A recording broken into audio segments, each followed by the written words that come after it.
Esta noche vamos a hablar de la Orden de Caballería de la Jarra y el Grifo. El motivo es porque mañana sábado van a llevar a cabo un acto de aniversario. Es que se cumple un año de la inauguración de la Sala del Infante Fernando.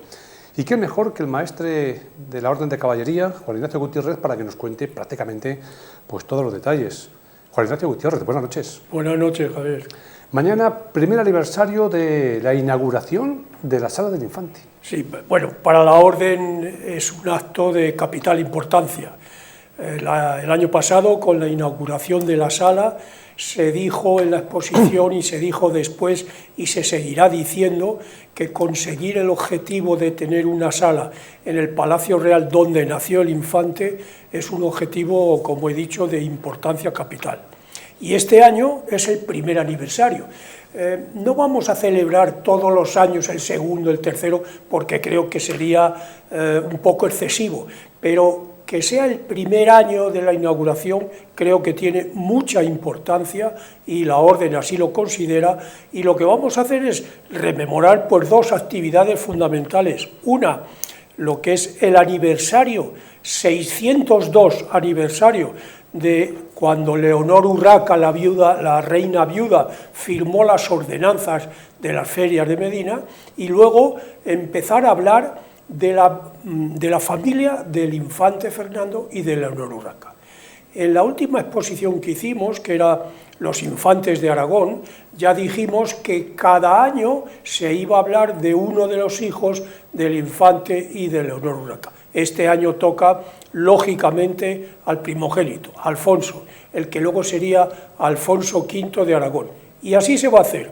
Por un lado, 602 aniversario de la gestión de las ordenanzas de las ferias de Medina, y por otro lado, un poco, algún detalle de la vida de Alfonso V.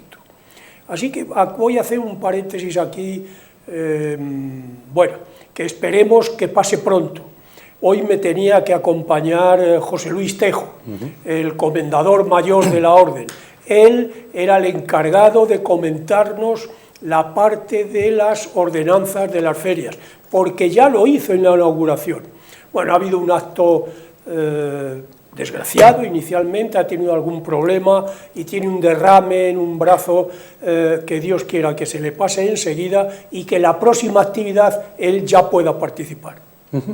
Vamos a ver el cartel, porque este cartel es el que anuncia el acto de mañana, Juan Ignacio, a las 7 de la tarde. ¿El lugar? En el Palacio Real, dentro del Palacio Real, en la Sala del Infante. Hay que hacer una pequeña aclaración, y es que la Sala del Infante es pequeña. Y entonces lo que sí vamos a hacer es poner unas cuantas sillas por si viene alguien que necesite sentarse, pero la charla, la presentación va a ser familiar y corta. No queremos que pase de 30 a 45 minutos por ahí. Entonces vamos a poner unas pocas de sillas y parte de los que vengan podrán sentarse, y otros, pues como es va a ser una charla amistosa, vamos a llamarla así, creo que no habrá ningún problema en ese sentido. Una charla amistosa que se va a encargar precisamente Juan Ignacio de impartir. Sí, afirmativo. Estoy buscando vamos a llamarle sustituto al comendador mayor.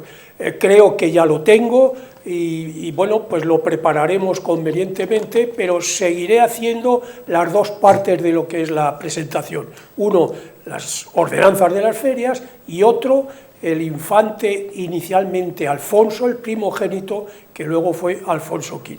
Entonces, en el cartel queda perfectamente aclarado esta situación. En la parte derecha del cartel se puede ver la primera página de las ordenanzas, y en la parte izquierda los detalles de la presentación de Alfonso V de Aragón. Un cartel que siempre tengo que resaltar, que me gusta, ¿no? ¿Cómo queda? Mira, llevamos una serie de carteles, y otro fundamental, para mí maravilloso, que fue la imagen de Leonor Urraca, la reina viuda, que la vimos en la anterior exposición. Esto lo está haciendo un premio Infante Fernando y que es el escultor de la orden. Perdóname, que me perdone él, Javier, que le llame escultor de... Ojalá fuera el escultor de la orden, pero con cariño digo que es el escultor porque nos lleva haciendo este cartel, le ha hecho él también, siguiendo mis indicaciones, pero le ha hecho él también. Pues mañana 7 de la tarde vayan ustedes pronto, porque si no se pueden quedar sin sitio debido a que la sala pues no es que tenga un aforo, digamos, pequeño, grandioso, ¿no? Más bien pequeño, muy pequeño. Pero es acogedora. En la sala. Acogedora. Y en la parte que hablemos de las ordenanzas, ya puedo anticipar que vamos a presentar una nueva imagen que se va a quedar ya en la sala del Infante, que es... El año pasado, en la inauguración, apareció el infante Fernando como Fernando I de Aragón ya en una imagen preciosa, y que es la reina de la sala, yo creo sin lugar a duda, era esa imagen. Bueno, en esta exposición de mañana lo que vamos a hacer es poner justo a su lado la imagen de Leonor Urraca para que sea el matrimonio el objeto fundamental de la sala. Creo que va a quedar muy bien. Ignacio, ¿crees que los visitantes que vienen a nuestro Palacio Real son conscientes o tienen el conocimiento suficiente de Fernando de Antequera? Cuando vienen aquí a Medina, por ejemplo, igual vienen visitando todo lo que conlleva la reina Isabel, ¿no? Pero la imagen o el nombre de Fernando relegado a un segundo plano, ¿no? Estoy de acuerdo. Yo me pongo en situación de en el año 2008, cuando hice la primera presentación y dije, me acuerdo que aquello fue muy bonito, al final de la presentación dije, pongo un folio abajo en blanco y los que quieran pertenecer a la orden, la primera exposición hablé lógicamente de la orden, y los que quieran pertenecer a la orden que se vayan apuntando en ese folio. Y dije, si se apuntan menos de 25, bueno, he dado una exposición de la orden con mucho cariño y ahí se acabará la historia. Si se apuntan más de 25, yo continuaré con esta actividad. Hablo del año 2008, estamos a 2023 y aquella primera inscripción que fue de 35 personas, creo que fue un verdadero, yo me llevé una gran alegría y todavía seguimos pues con esa alegría porque año a año se va apuntando gente. Entonces, bueno, pues la orden va aumentando y Dios quiera que ese aumento que te digo permanezca por mucho tiempo. Vamos a ver una imagen de Federico III, ¿puede ser? Sí, el emperador Federico III. ¿El por qué queremos resaltar esta imagen? Es una... La estaba viendo ahí en pantalla y llama la atención. Es que la imagen llama mucho la atención, como dices tú. Lleva una divisa tremenda como emperador. Las divisas que hay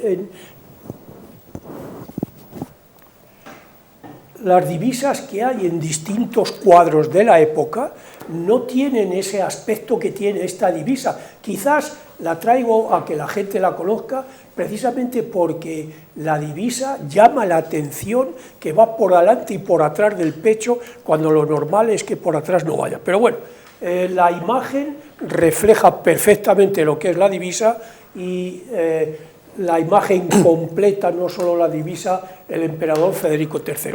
¿Cómo ocurrió el que tenga el emperador?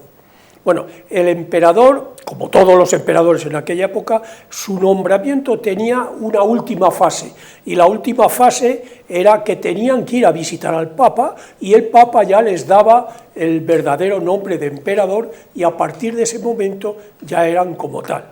Entonces, en esa época ya Alfonso V ya era rey de Nápoles. Alfonso V fue el primer rey de Aragón, de España después, que conquistó Nápoles para España, no lo olvidemos.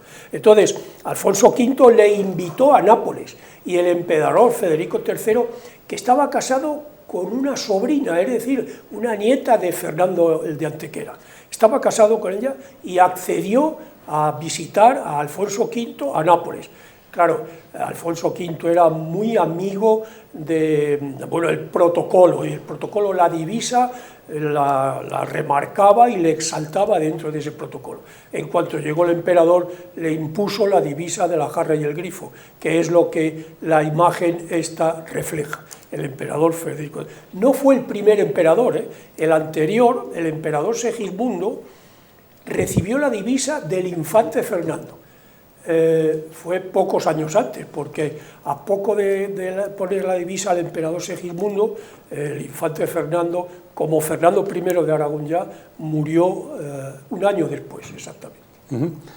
Pues estamos conociendo parte de nuestra historia, una historia que poco se cuenta en los libros. Yo me atrevo a apostar ahora mismo que si hablamos con gente de menos de, no sé si 40 o 30 años, yo creo que de la época de Franco, por poner una persona que es sumamente conocida, ¿no? Hacia atrás casi no se conoce, ¿no? Bueno, casi no se conoce, y me doy cuenta que antes me has hecho una pregunta y no la he terminado. Y efectivamente lo que más me dolía a mí personalmente, que quede claro, era que el Medina no se conociera, que había unas personas que podían contarse con los dedos de la mano, que hablaban del infante Fernando el de Antequera. Fíjate que nadie, el Medina, bueno, nadie de este pequeño número de personas, nadie decía Fernando I de Aragón, todos decían Fernando el de Antequera. Y yo decía, este hombre, este personaje, y me acuerdo una persona muy querida en Medina, don Ignacio Sánchez, que fue el director del Laboral. Él, cada vez que hablaba, las pocas palabras que decía del infante Fernando, incluso se le iba a la cabeza y yo creo que soñaba con el infante. Pocas personas más. Aquello a mí se me quedó grabado, y cuando he podido, en el año 2008, he iniciado una fase de divulgación de la vida y hechos del infante, que es el objetivo fundamental de la orden. Y bueno, ahora en Medina hay más gente que ya habla y conoce algo del infante Fernando. Pero tienes toda la razón, no solo fuera de Medina. En Medina a mí me daba mucha pena que el infante Fernando el de Antequera no fuera conocido. Y ese es el objetivo de la orden, y así lo mantenemos. Como en esta charla es conocer la vida y hechos del infante y su familia. En este caso estamos hablando de su familia. A él se menciona, lógicamente, pero no como al primogénito, en este caso, Alfonso. Pues gracias a la Orden de Caballería estamos conociendo todos, se está divulgando un poco más la figura de Fernando el de Antequera. Y ahora le han puesto ustedes en el mercado, como se dice en la actualidad, a Federico III, porque también se hablaba poco de él, y a partir de ahora ya, bueno, pues va a estar ahí, se va a hablar más, ¿no? Son realidades. Fíjate, Alfonso tenía un cariño. El primer dato hay que decir es que cuando el infante Fernando crea la orden, establece unos estatutos, lógicamente. Pero es que en esos estatutos ya dice que cuando él, no en estas palabras, pero lo digo yo, cuando él desaparezca de esta vida, quiere que su primogénito entregue la divisa a las personas que él crea necesario que deben de llevarla, y que le nombraré como va a ser el sucesor en el contexto de la orden del maestrazgo de ella. Luego, lo que está diciendo ya el padre, está diciendo, y quiero que me sustituyas cuando yo desaparezca como maestre. Y te digo que el infante Alfonso, luego Alfonso V, lo hace, pero con todas las de la ley. Pero hay otro detalle muy importante, a mí esta la tengo mucho cariño, aparte de lo de Federico III, él también vive el problema de los infantes de Aragón con el rey de Castilla. Hubo más de una batalla en ese sentido, ya lo contamos en la anterior exposición, pero la paz final de esas contiendas numerosas entre los infantes de Aragón y el rey de Castilla se firmó en 1453. Alfonso V era el rey en ese momento de Aragón. Y en 1453, esa paz, hay una cosa que a mí me llena de alegría. Dice, y para manifestar dignamente esta paz, el rey Juan II impone la orden de la banda a Alfonso V más 12 caballeros. Y Alfonso V, por corresponder, bueno, corresponder uno con el otro, impone la orden de la divisa de la Orden de la Jarra y el Grifo al rey Juan II y a sus hijos Alfonso e Isabel, perdón, Isabel y Alfonso, porque Isabel era mayor, no por otra cosa. Es decir, Isabel, posteriormente Isabel la Católica, es dama de la orden. Y eso, bueno, yo lo comento mañana, y a mí me llena de alegría. Me llama la atención, Ignacio, que estás hablando Federico III, Alfonso I, Alfonso V, Isabel I, y que te das cuenta de, bueno, pues de Alfonso, Federico, Isabel, vale. Pero encima que me cuentes, del año 1453, que te acuerdes de los años. Sí, ¿no? sí, bueno. Hay fechas que están muy señaladas, como puede ser la fecha de Isabel, el fallecimiento y demás, pero lo que es ya, hablamos del año 1453. La fecha de 1453 no la recuerdo porque Isabel la Católica es nombrada o le impone la divisa del orden, sino porque se firmó la paz entre Aragón y Castilla. Fíjate, es que en aquella época todo empezó en 1420, en la otra conferencia lo dije, en 1420, tú fíjate a dónde se llega. Enrique, un hermano de Alfonso, coge como preso al rey Juan II de Castilla y a Álvaro de Luna y se los lleva apoderándose de su persona. O sea, fíjate, ahí empieza o se capitaliza el desencuentro entre los infantes de Aragón, no de Aragón, inicialmente son los infantes de Aragón y el rey castellano. Y cuando eso termina, después de, ya te digo, luchas, por desgracia, la última batalla fue la de Olmedo, donde, consecuencia de ella, muere precisamente Enrique, ese hermano, el tercer hermano de Alfonso V. Bueno, pues después de esa batalla ya todo muere, ya no hay litigios y firman la paz entre Castilla y Aragón, 1453, por eso la recuerdo. Y como consecuencia de esa paz es lo de Isabel la Católica, dama de la Orden de la Jarra y el Grifo. Y vamos a centrarnos un poco en la actualidad. A lo mejor yo tengo una pregunta y si lo conoces me lo contestas, o si te apetece, ¿no? ¿Por qué cuando el rey emérito es Juan Carlos I? El actual, Felipe VI. Los nombres, ¿de dónde vienen? Y para poner después y el por qué poner siempre Juan Carlos I o Felipe VI. Sí, estoy de acuerdo. La monarquía española es una monarquía antiquísima y entonces lo que hace es una sucesión de nombramientos. Esa sucesión de nombramientos siempre es mirando a lo de atrás y siempre hay una sucesión. Entonces esa sucesión es mirando el último si coincide el nombre. Entonces aquí hay dos líneas. Una, y te contesto a lo de Juan Carlos I. Juan Carlos no ha habido ningún rey en España, con lo cual Juan Carlos fue el primer rey con ese nombre, Juan Carlos I. Sin embargo, Felipe VI, si nos vamos en la historia, nos vamos hacia 1700, de eso sí que no me acuerdo, Felipe V. Y Felipe V, no ha habido más Felipes hasta el actual, que es Felipe VI.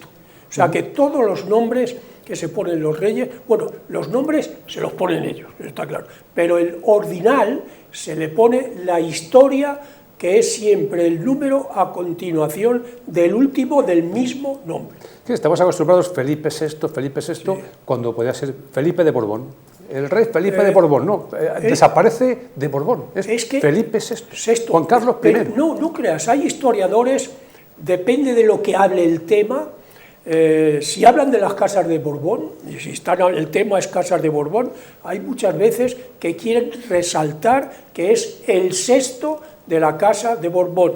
Sin embargo, otras veces hablan del rey a secas y hablan de Felipe VI, no dicen más. Pero es que hay otros, cuando están hablando de determinados, que dicen Felipe de Borbón, sin mencionar el ordinal. Bueno, yo creo que no tiene más importancia.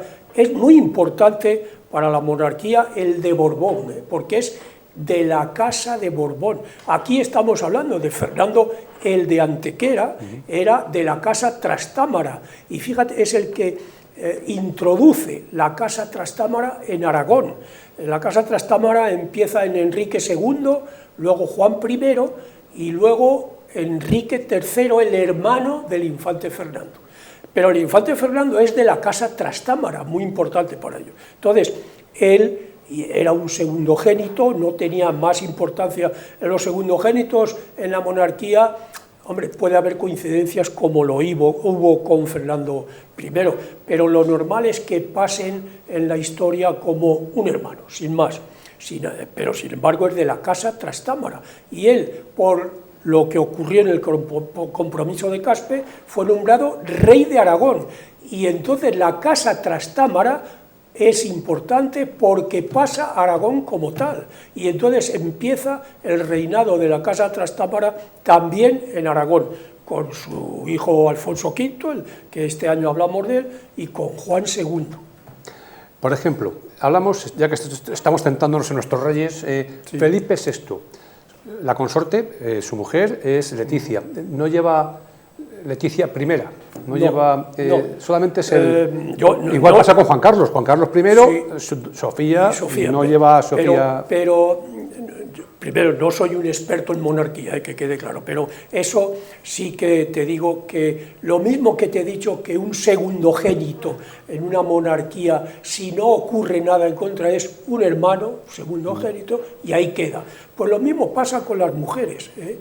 Las mujeres, voy más atrás todavía. Cuando nace un infante, en las crónicas de la época, es que dice, bueno, y el día aquí nació el infante Fernando.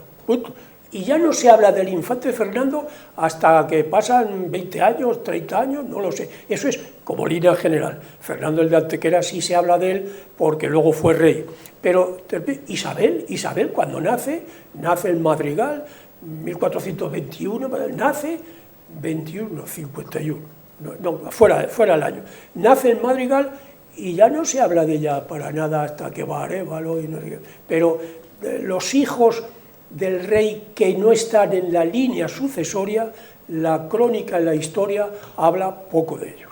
Por ejemplo, aquí nosotros, volviendo al tema de España, si por un casual pasase cualquier desgracia a Felipe VI, el relevo ya le va a tomar doña Leonor, su hija Leonor, y ya sería entonces Leonor primera o Leonor decimosexta, bueno, ¿no? Leonor, perdona, es que ha dado... Mira, Leonor... Porque está Leonor Urraca también, ¿no? No, sí, perdona, pero en esta época, en la Edad Media, Leonor era un nombre que gustaba mucho. La verdad es que no sé las razones, pero hay Leonores en la rama de Castilla, de León, de Castilla y León, hay mucha Leonor. O sea que Leonor como reina, pues Leonor Urraca... Y no sé si habrá más, la verdad es que ahora mismo no lo sé, habría que mirar, eso está claro. Sí, porque hay que resaltar que esto, lo que estamos conversando ahora mismo, pues está surgiendo en el transcurso de la conversación, porque no venía Ignacio preparado para hablarme de esto. Bueno, íbamos a hablar de su libro, ¿no? De su charla, ¿no? Es incluso agradable, sí, y es culturilla, sí. Pero repito, no soy un experto en la monarquía, pero efectivamente Leonor, hay que buscar en la historia cuántas Leonores ha habido en la monarquía, y lo ordinal siguiente a la última será Leonor, en ese caso, que Dios quiera no ocurra, en ese caso hipotético que has comentado. Por último, para cerrar este capítulo, el tratamiento, yo puedo decir, por ejemplo, el rey Felipe VI, o tendría que ser, decir, el rey don Felipe VI. Bueno, ¿Cómo se le puede nombrar? Tratamiento hay que distinguir. Digo aquí en televisión, no digo en un trato más personal porque hay que ser más personal. Pero aquí en televisión, como estamos... Precisamente es lo que te iba a decir, que vamos a hacer dos pequeñas diferencias sin entrar mucho a fondo. Uno, cuando el trato personal, cuando en persona hablas con un rey, o el nombramiento en un documento del rey. Bueno, lo normal... en documentos, su majestad el rey. Eso es lo que siempre se debe de hablar. Y luego, en personal, pues, en primer lugar, cuando hablas con él, empiezas a denominarle señor, tal, señor, cual, y le hablas con él. Eso es lo normal. Y es muy curioso porque... te puedo decir, bueno, he vivido alguna de estas situaciones personales y se lleva a rajatabla, eso también te lo digo. Lo que pasa, bueno, luego los tratos en la vida cotidiana en documentos, en periódicos, etcétera, varían mucho y hay quien le pone don, hay quien no le pone nada. Bueno, yo estoy harto de ver, porque el rey Felipe dijo que no sé. Bueno, pues creo que ¿Es una posible falta de respeto? Fíjate que es lo que te iba a comentar. En algunos casos está próximo o dentro de lo que es una falta de respeto y consideración. Por ejemplo, monarquías tradicionales en Inglaterra no se les ocurre decir, hombre, doña Ana, que venga para acá. No se les ocurre. Bueno, pues el motivo de hablar con Juan Ignacio Gutiérrez, es el maestre de honor de caballería de la Jarra y el Grifo, es porque mañana tienen se denomina conferencia, charla, ¿cómo la veis? Una presentación. Repito, la considero como familiar, va a ser poca gente, pero va a ser muy agradable. Presentaremos 2 cuadros y un documento y creo que será agradable, que es lo que pretendemos. 7 de la tarde en el Palacio Real, en la Sala del Infante. Después de esta actividad, la siguiente ya hay que ir al 15 de agosto. La siguiente, y ya la tengo, voy muy pillado, la verdad, es visita a Peñafiel. En Peñafiel, 2 cositas, por eso se invita. El infante Fernando fue señor de Peñafiel y luego su hijo Juan II heredó, señor, fue duque de Peñafiel, conde de Peñafiel, y nació ahí un hijo de Juan II, nieto del infante, que fue el príncipe don Carlos de Viana. Nació en Peñafiel. O sea, fíjate tú la historia, cómo se escribe. Aquí tenemos mucha historia, Javier. Podemos hablar, pero sin parar. Pues, Juan Ignacio, estaremos en contacto si hay más novedades respecto a la Orden de Caballería de la Jarra y el Grifo. Muchas gracias por venir. Muchas gracias, Javier.